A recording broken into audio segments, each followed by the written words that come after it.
সুপ্রিয় শৌখিন মৎস্য চাষী ও খামারি ভাইরা, আসসালামু আলাইকুম।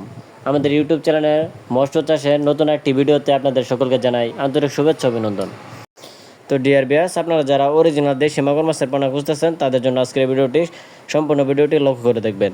তো আমার হাতে যে সাইজের পোনাটি আছে এটি কিন্তু 2 থেকে 2.5 ইঞ্চি সাইজের অরিজিনাল দেশি মাগুর মাছের পোনা। এই পোনাগুলি আপনারা চাইলে আমাদের হ্যাচারি থেকে সরাসরি দেখে শুনে এই মাছগুলি কিন্তু সংগ্রহ করতে পারবেন, অথবা আপনারা যারা ঘরে বসে এই মাছটি সংগ্রহ করতে চান আপনারা চাইলে আমাদের স্ক্রিনে দেওয়া নাম্বারে যোগাযোগ করতে পারেন। আমরা সারা বাংলাদেশের 64 জেলায় এই মাছগুলি হোম ডেলিভারির মাধ্যমে সরবরাহ করে থাকি। তো ভিউয়ার্স, আপনারা যারা নতুন চাষি আছেন জানেন না এই মাছগুলি প্রতি শতাংশে কত পিস দিতে হয়, আপনারা চাইলে দেশি মাগুর মাছের পোনাগুলি প্রতি শতাংশে 500 থেকে 700 পিস মাছ কালচারের জন্য দিতে পারবেন এই সাইজের পোনাটি। অথবা আপনারা যারা মিশ্র চাষ করতে চান আপনারা চাইলে এই মাছগুলি মিশ্র চাষে 300 থেকে 400 পিসের পোনা কালচারের জন্য দিতে পারবেন।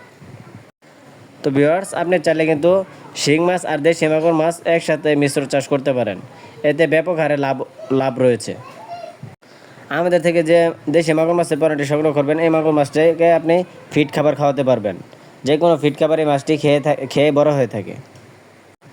তো অবশ্যই আপনাকে এই দেশি মাগুর মাছ চাষ করতে হলে পুকুর প্রস্তুত করে নিতে হবে। আপনার পুকুরে অবশ্যই 4 থেকে 5 ফিট পরিমাণ পানি থাকতে হবে। তো ভিউয়ার্স, আপনারা যারা সরাসরি দেখে শুনে আমাদের হ্যাচারি থেকে মাছগুলি সংগ্রহ করতে চান আপনারা চাইলে আমাদের স্ক্রিনে দেওয়া নাম্বারে যোগাযোগ করতে পারেন, অথবা আপনারা যারা ঘরে বসে এই মাছটি অর্ডার করতে চান আপনারা চাইলে আমাদের ফোন কলের মাধ্যমে এই মাছগুলি অর্ডার কনফার্ম করতে পারবেন। তো আজকের ভিডিওটি এ পর্যন্তই। সকলে ভালো থাকবেন। আল্লাহ হাফেজ।